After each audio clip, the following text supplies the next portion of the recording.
Back in November, our NBC News national poll asked Republican primary voters to rank their first and second choices. When it came to their first choice, 58% said they would support Donald Trump. 18% picked Ron DeSantis and 13% picked Nikki Haley. And of that 18% that picked Ron DeSantis as their first choice, 48% said Donald Trump would be their second choice, while 20% picked Nikki Haley as their second choice. Now, joining me in the conversation to help break down what exactly I just walked through, what it means, and where these supporters go is, with all of that polling, is NBC News senior political editor Mark Murray. So, Mark, this is kind of the question, right? The question my friends are asking me over text. We're all talking about it. Ron DeSantis drops out. He doesn't have a huge amount of support in New Hampshire. But where do those supporters go? And where do they go after New Hampshire, too? Yeah, that national poll from ours back in November was a really good hint. Now, I do think there's a big caveat with those numbers because we're talking about a small sample size, just 18% of Ron DeSantis voters. And so there could be a high margin for error. But we roughly say that, the national polls and also even the state polls where we were seeing here in New Hampshire, that more of DeSantis voters, their second choice goes more to Donald Trump than they do to Nikki Haley. And so we extrapolate that out to a contest here in New Hampshire, for example, where Donald Trump's already above 50%, according to the Suffolk tracking poll.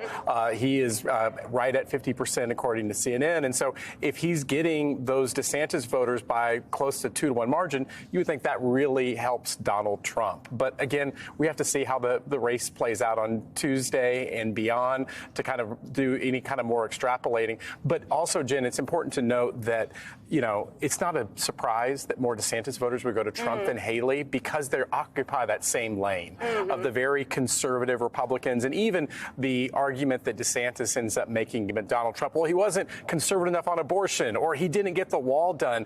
Those aren't necessarily the Nikki Haley voters who have tended to be a little bit more of that moderate Republican and fully anti-Trump wing of the Republican Party. And New Hampshire, obviously, is a good environment for Nikki Haley. The states after this become a little harder. There are a little bit more of the Ron DeSantis Trump voters post-New Hampshire. Yeah, the reason that New Hampshire is different than all the other states we'll see going into South Carolina and Super Tuesday is just the huge number of the independent undeclared voters. And those undeclared voters, the biggest share of voters here in New Hampshire, and they can actually pick up a Republican ballot or a Democratic ballot.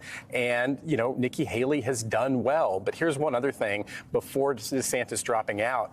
Yes, Nikki Haley has done well with New Hampshire's independent voters, but Donald Trump's done a whole lot better with Republican voters, and they still make up a larger share of the overall electorate here in New Hampshire, or at least we think they will, according to a lot of the polls. So it's a bit of a mixed bag. And Ellie, you've been covering the Haley campaign. There are people who are Haley supporters, I think, freaking out a little bit. Yeah. They think the Ron DeSantis supporters will all go to Trump. They won't all go to Trump.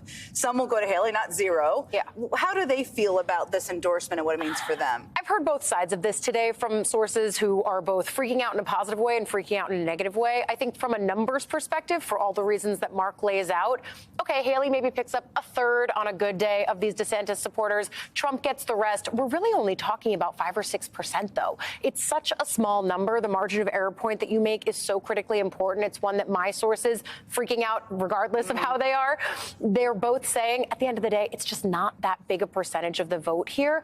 For them, the reason that they're feeling good is because they have been trying to push this narrative of it being a two-person race, pretending that Ron DeSantis isn't still in it after Iowa. They were fine to continue pretending, but this gives them exactly what they wanted. Now, is it a case of be careful what you wish for? Guess we're going to see. But it's never good to be the person who is the only one in Trump's line of fire.